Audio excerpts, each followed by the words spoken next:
When Nancy learns that the Drew's housekeeper has been duped by an elegantly dressed woman into buying a stolen fur piece, the young detective starts a search for the clever swindler. To Nancy's astonishment, she discovers the woman is using the name Nancy Drew. The dishonest acts of the impostor points the finger of suspicion at Nancy herself, and it results of her being questioned by the police. Join me and Nancy as we solve the mystery and clear her name. Let's read The Mystery at the Ski Jump. Hola mis esperanzados, ¿cómo estás? Me llamo La Esperanza 243. Hello my hopefuls, how are you? My name is The Esperanza 23 and welcome to my channel. Originally it was going to be a road trip vlog for today, but I still haven't worked on that. In fact, I still haven't figured out the music for it. A lot's been going on ever since I got back from the road trip, actually. For one, and I explained this during the road trip videos that I recorded, I applied for a position in Special Olympics, a volunteer position, called the PR Assistant for Team Missouri. This is a position that will take place during the Special Olympics USA Games next year. So, I managed to get into the top 3 finalists for the second round of the interviews. And, oh my gosh, guys, I don't know if I explained it, but to apply, I had to fill out an application, of course. I had to have a resume, and I had to have 2 letters of recommendations. One of them, I should have done a specific person that I knew really well, but instead, well, not really well, but I know fairly well. But instead, I gave it to someone that I trusted completely, and she had to contact that said person in order to give the right information when she got that call. Dang it. And I also had to do a 60-second creative video, which I remember putting in one of the vlogs that I have on this specific channel, I believe. If it's not on this channel, then it's on my gaming channel. I can't quite remember. Anyways, to be quick, because I gotta start doing this book reading that I am doing for today. That's what I meant to say. Instead of doing the road trip vlog that I had intentionally wanted to do, I'm going to be doing a book reading, since this week is a book reading video. Anyways, I ended up being offered to accept that position. And oh my gosh, guys, there was actually a family meeting that happened this past weekend, and it was so overwhelming. You know what, guys, I'm going to have to explain that in a separate vlog, because seriously, that's going to take a lot of explaining. I'm accepted. I mean, no athletes in Special Olympics entirely has done this before. I am the first athlete to accept a volunteer position for anything. Well, no, technically that's probably not true, but I just meant as a PR assistant for a state team. This is huge. I am going to Seattle next year after raise $1,000. My dad's easily going to fill that because he just accepted a really big job. That is, if they can get the paperwork together by Tuesday. That I will also explain in a vlog. Anyways, guys, I am talking too much. I need to explain this book to you guys before I start reading. I actually need to talk about the book a little bit before I continue reading. For instance, I actually did the math of how much book is left, because there's like 25 chapters and we just finished chapter 6. Today, I am just going to be reading 1 chapter. I'm going to be reading full chapters, guys. I've done the math. It's insane. I'm going to have to do 2 chapters of video, except for today. Today, I'm just going to be reading 1 chapter, and it's actually pretty short. Shorter than the other videos that I've done, I should say. Which is kind of why I'm talking a lot, even though I shouldn't be. So, I'm going to do a quick review of what happened in the previous video in part 5, which was the ending of chapter 5 and the entirety of chapter 6. So what happened was that Nancy was in a different city. She got caught for being a so-called thief, And it turns out Mrs. Channing has her license. That was in part 4. In part 5, a judge that she actually knew actually asked for details on the case that she's doing, chasing Mrs. Channing. Actually spent many summers in Vermont and never heard of Dunstan Lake. He actually did some research with someone who actually lives in that state in Vermont, and there's no such place. She doesn't figure it out until later on, but I know for a fact what Dunstan Lake is. Anyways, so she decides to look around the city for hotels that Mrs. Channing might have rested. They found one called Crestview Hotel. She registered under Nancy's name, though. She's stealing Nancy's identity, basically. And there were witnesses. In fact, Mrs. Channing actually caught a victim of selling stolen artifacts, mink artifacts, and she actually left the hotel without paying when she found out that Nancy was there. And I think she found out, while Nancy was there, too. Because, there's no description at all in the book that she spotted Nancy. She just left without paying. She went through the servants' stairway, I think. Nancy found a mink artifact in the hotel room. She actually found 2 because one of them was with that victim, Mrs. Plimpton. But seriously, like all the other victims, there were no leads as to how to find Mrs. Channing, but she did comfort Mrs. Plimpton when she told her the truth of the fur company that Mrs. Channing is a part of. And so she took her best friends, Bess and George. Nancy took Bess and George to a tea room to update them on what happened and all that jazz. She figured that Mrs. Channing had to resort to shoplifting after she finished her original supply of mink's artifacts. So Nancy had a feeling that Mrs. Channing would go to exclusive shops to steal more mink artifacts, mink clothings and stuff. And so they decided to do that. She actually spotted Mrs. Channing. She ended up chasing her to a specific exclusive shop, and for some dumb reason, the storekeeper and his wife, Nancy was explaining the description of Mrs. Channing. They recognized the description. But once Nancy opened her mouth and said she was Nancy Drew, gosh, dang it, they immediately stuffed her in a closet, exclaiming they know for a fact that she's a thief. She is locked in a closet. And I actually, while writing down what happened in that chapter, I realized I should have come up with a different title for the video for part 5. Anyways, guys, like I said, chapter 7 is going to be pretty short, which means I have to tone down whatever I said in the beginning of the video. So let's just go ahead and get to chapter 7, shall we? So I just realized I never said the title of the book. Sorry. The title of the book is Mystery at the Ski Jump.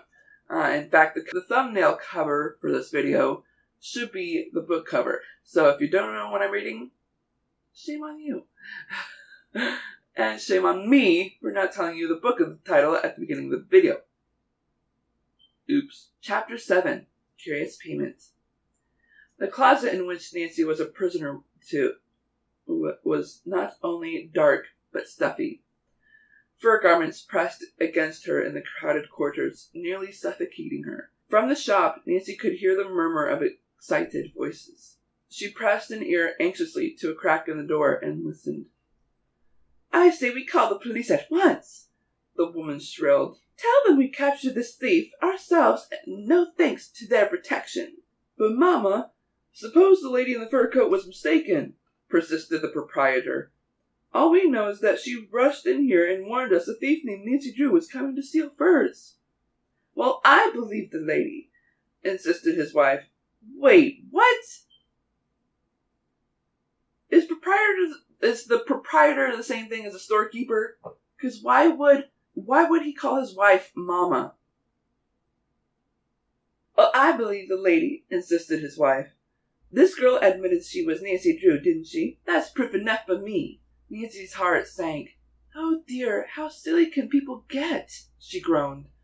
How Mrs. Channing must be laughing at the trick she played on me. Suddenly Nancy heard the shop door open. Her first inclination was to cry out for help, but she decided to wait a moment to be sure this was not another enemy. Pardon me, said a voice. Did a blonde girl in a red coat come in here? George! Bless her, Nancy thought. Why do you ask? The proprietor demanded suspiciously. Because she's a friend of ours, piped Bess's voice. She left us in a tea room a few minutes ago. We saw her enter this shop. A moment of silence was broken by the woman's voice. What was her name? Nancy Drew. She's a thief, and you've come to help her steal, the woman shrieked excitedly. Papa, let's lock them up too. What? First she's a wife, now she's... What? Oh, now I get it, because they have children. What? George blurted. Nancy waited no longer. Doubling up her fists, she banged on the closed door with all her might. Bess! George! I'm locked in here! She shouted. There was a startled exclamation, then the sound of running feet. In a second, the key turned in the lock and the closet door swung open. Nancy! What happened? Bess gasped. Mrs. Channing told these people to hold me, explained Nancy breathlessly. She said I was a thief. The man frowned. Who is Mrs. Channing, please? The woman in the fur coat, said Nancy. She stole 2 mink scarves in Masonville yesterday. I believe she planned to rob you, but saw me coming. Nancy's a detective, Bess spoke up. The mouths of the shop owners dropped open. A detective? They chorused, and the man added quickly, I meant no harm, miss. Nancy was amused at the change in their manner, but she had no time for recrimination. What? Where did Mrs. Channing go? She asked. Out the back door, the chagrined proprietor pointed. I'm sorry we treated you so badly, young lady. Never mind. Come on, girls, Nancy called, dashing out the rear door. Maybe we can pick up that woman's trail. But picking up the trail of the quick-witted Mrs. Channing proved to be as difficult as before. She was not hiding in any of the alleys or shops in the vicinity. Although the girls cruised slowly up and down the streets of Winchester for a long time, and inquired at 2 other hotels and all the fur shops, no one could give them any information about Mrs. Channing. What a surprise. The woman vanishes in smoke like an evil genie, sighed Bess. George grinned. Maybe that's why we didn't find her. We've searched everything but the town smokestacks. Nancy, said Bess, it will be dark in a few hours. Why don't we go home? Besides, I have a date tonight to go skating. Speaking of sports, there's to be a bobsled party on North Hill tomorrow night, George interjected. Jack Downey called me. And if you'd like to, come along, Nancy. The young detective smiled. Ned offered to come down from college for it, but I may have to leave Montreal any minute. Surprisingly enough, it was on the girls' way back to River Heights that they picked up another clue to Mrs. Channing's whereabouts. At a service station, an employee informed them that a long black car with a crooked bumper and dented fenders had stopped there for gas. Yes, the attendant admitted. The driver was a dark woman in a fur coat. I remember her especially, for she seemed terribly nervous. Kept looking back over her shoulder all the time. At the woman's order, he had filled up the gas tank because she said she was going on quite a long trip. Did she tell you where? Nancy asked. No, she didn't, but it might have been Vermont. Vermont! The 3 girls cried out together. The startled attendant asked what was so strange about that. Before Nancy could stop Bess, she had told most of the story about Mrs. Channing. The man was interested at once. You know, that woman had 2 extra fur coats on the back seat, he said. The car had a Vermont license, so that's why I said she might be headed there. Nancy was excited over the information. Thank you, she said. You've been of real help. She paid the bill, and they started off. I suppose our next stop is Vermont? Bess teased. By telephone, Nancy answered. and put in 2 long-distance calls to Vermont. The Bureau of Motor Vehicles informed Nancy that a driver's license had been issued to a Mitzi Channing. A call to the address which Mitzi had given when she had applied for the license revealed that she no longer was living there, and her present whereabouts was unknown. Nancy next called the local police and asked them to alert the Vermont authorities. When she reached home, Hannah Gruen greeted her with a broad smile. Nancy could tell by the satisfied way in which the housekeeper bustled about to make her comfortable that she was pleased about something. "I'm sorry you had such a long, tedious trip," she said. "Oh, it wasn't tedious," Nancy assured her. "In fact, I picked up some good clues." "What were you girls doing anyway, trailing that nice Mrs. Channing?" Hannah went on. "Nice?" Nancy bristled. I certainly wouldn't call her nice." "That's because you're prejudiced," said the housekeeper. "Nancy? Prejudiced? Excuse me?" "You thought that stock I bought for Mrs. Channing was no good. Well, it is." "What makes you think so?" Nancy asked.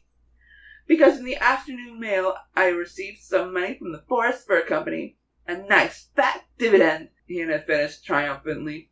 Nancy stared at her in amazement. "You can't mean that fake fur company actually paid you?" she demanded incredulously.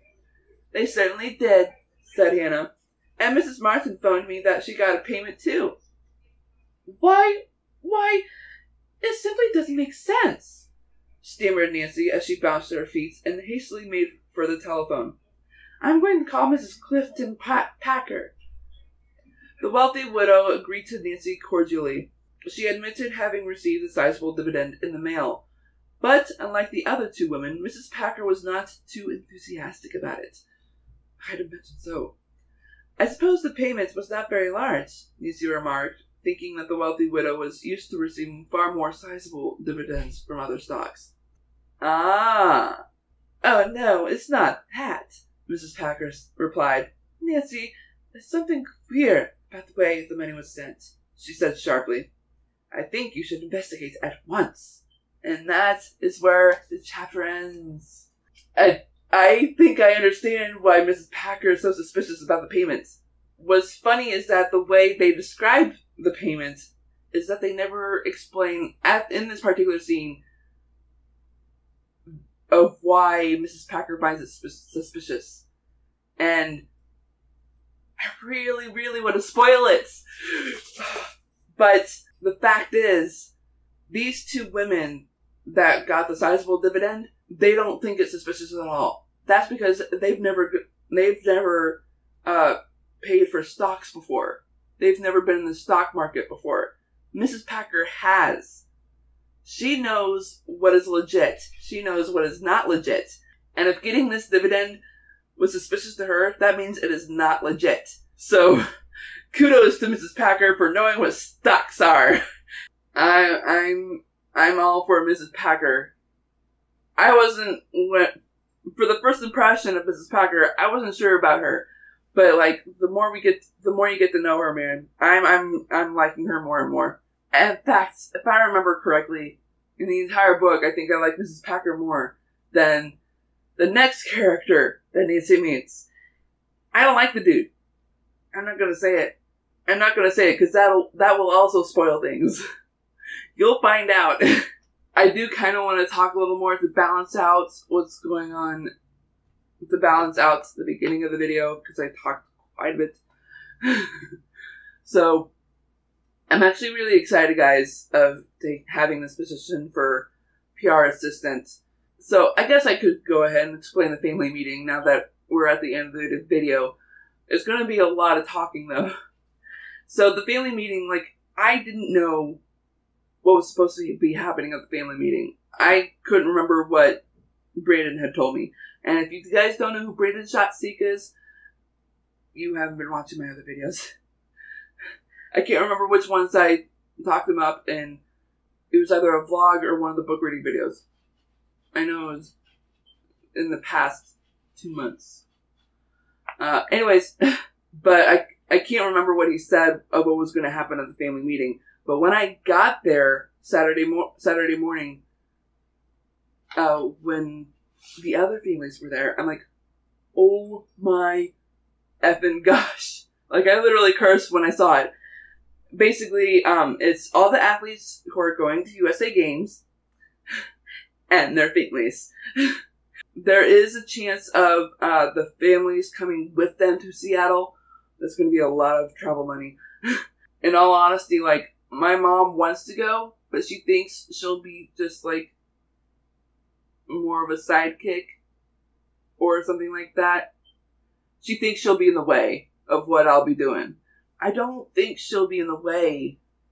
I mean, I honestly just want her there for moral support and just to hang out for when I need to break down, when I get too stressed. It happened during the family meeting. Because the meeting was from 10 a.m. to 2. They were sitting down that long. They were sitting down that long, except for, like, little intermissions. There's, like, about, I guess, at least 2 to 3 10 to 15 minute breaks. And that's fine. For me, though, I had to be there 9 a.m. and I didn't leave until 4:30. I sat down the majority of the time, too. But if I wasn't sitting down, I was running around the school. We had met in Thomas Jefferson Middle School in Jeff City. And so I had to, like, walk and run around the school trying to find certain athletes, certain people to be in these silly videos that we were doing in certain classrooms. And, I mean, it was fun, but it was so much work. I know I'm complaining again, but, like, the whole day, it was so overwhelming. The meeting was basically a huge info dump.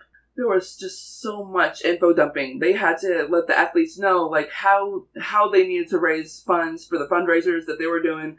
All the huge campus that they're going to be in for the USA Games, and what they had to, like, how much training they had to do. There was, like, a photo op, and there was, like, other different explanations of what was going on and all that stuff. It was just so much, and for me, it was super overwhelming and super stressful, and it just made me doubt myself so much. And I mean, I'm still doubting myself, because this is what's happening to me. Is like, it's a huge responsibility to be a PR assistant. I love that I have this position, because then I can finally go to the USA Games without having to compete. But to be in this position to do all this behind the scenes stuff and the social media, and, like, I haven't even done any publicity for my fundraiser that I have to do. I have to raise $1,000, guys, by next April. And if my dad gets this position in Florida, he could pay off that fundraiser like that. Well, not like that, more like in a month. Anyways, guys, I think I've talked quite a bit to balance out the first part of the video, so I will do a separate vlog. I really want it to be next week, but I really want the road trip vlog to be next week. I haven't done one since I gotten back, so hopefully I can figure things out for that. Anyways, guys, I gotta get going. I hope you all enjoyed the video. If so, go ahead and hit that like button down below. And if you see a red subscribe button next to my name, that means you haven't been checking out my other videos. Go ahead and click it, as well as the bell icon next to it. That'll notify you of all the videos that I do and upload, which are on Fridays, 5 or 5:30 p.m. And if not, Saturday evenings, whichever time. I hope you all have a great morning, afternoon, evening, or night, wherever you are in the world. I am the Esperanza 3, signing out.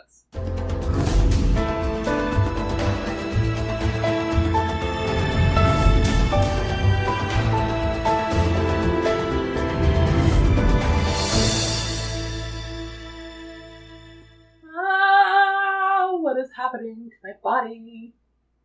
I've been training for the Malted Mile, guys. You definitely need to look up the Malted Mile, especially if you live in my hometown.